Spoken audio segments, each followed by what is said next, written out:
Hi, this is Hank Gola, president of the Met Golf Writers Association, and I'm here with our 2023 Paul Dillon Distinguished Service Award recipient, Gil Hanse.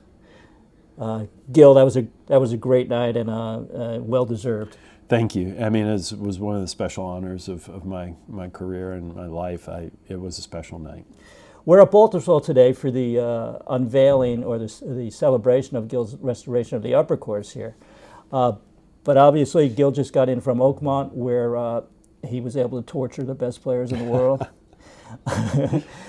Were you? I was wondering, were you like nervous as a player, just anxious to see how the course would play and the reaction of the players? Yeah, I'm always nervous about these things because you've put a lot of time and energy and effort into it. The members have entrusted you with a jewel. There's an architectural and U.S. Open pedigree there that it's easy to compare to.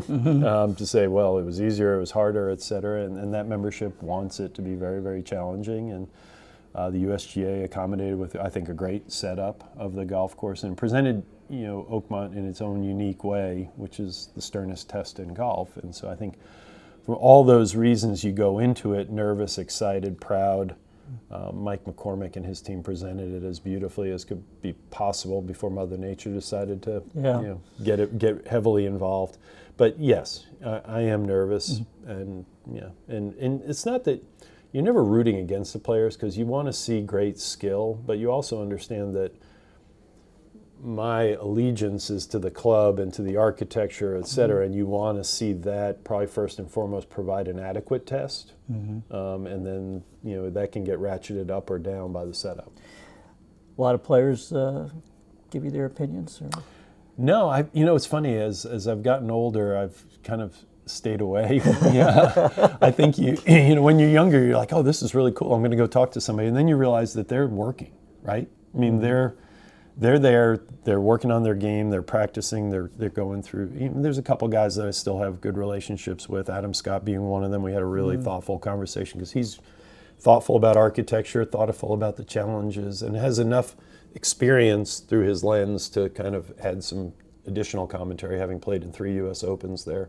So yeah, I'll seek out a couple guys that I really like and respect, but for the most part, I understand they're working and their interests are not aligned perfectly with our interests as it relates to the golf course. Now you'll have to see what the members think.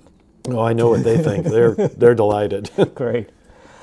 All right, so Oakmont tested the best players in the world, and now a bunch of media hacks are going to be tested by the upper course. You did the lower course a few years ago. It came out great. But there are two distinctly different golf courses. I know, I guess they're thought of as the upper course is fun and the lower course is hard work. Yeah. But how did you have to adjust your approach when you did the two of them, or? No, I think everything was Tillinghast centric. Really focused on what he had done. I think the biggest change with the upper was that there had been much less done to it over the years. Most of the architectural work that had occurred on the upper was really respectful of Tillinghast and thoughtful in relation to it. So we didn't really add a lot of length. We didn't change bunker configurations. We maybe shifted a few downrange and did a little bit of work on the couple greens that had been changed. But for the most part, whereas the lower had been manipulated and changed years over a long period of time to host championships, the upper was still pretty pristine as it related to Tillinghast. So the thought process was still the same, but the amount of work required to get it back to Tillinghast vision was significantly less on the upper. What characteristics did you try to bring out? I think the key thing up on the upper was that Tillinghast used the topography. He had much more topography to work with, and so he utilized it in ways where the angles were relevant based on the slopes of the fairways and trying to get to certain areas or trying to hold balls into slopes.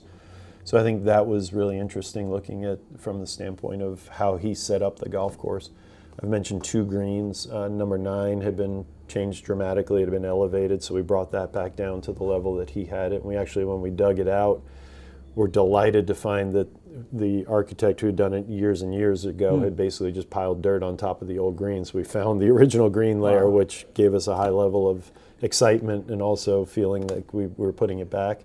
And then the 14th hole, green had been added to the golf course, and for we didn't know this, but for about 30 or 40 years, the original Tillinghast green and the new green sat side by side. We thought maybe they coexisted for about 5 or 10 years, but then we found that they were still in play. So we now have 2 greens on the 14th hole, which is very, very different. Fantastic. I know the members are really excited and pleased with it. But as always, I don't think you ever get any bad marks. Well, we try to work really hard so we don't get bad marks. And a place like this is great because the archival information they have is spectacular.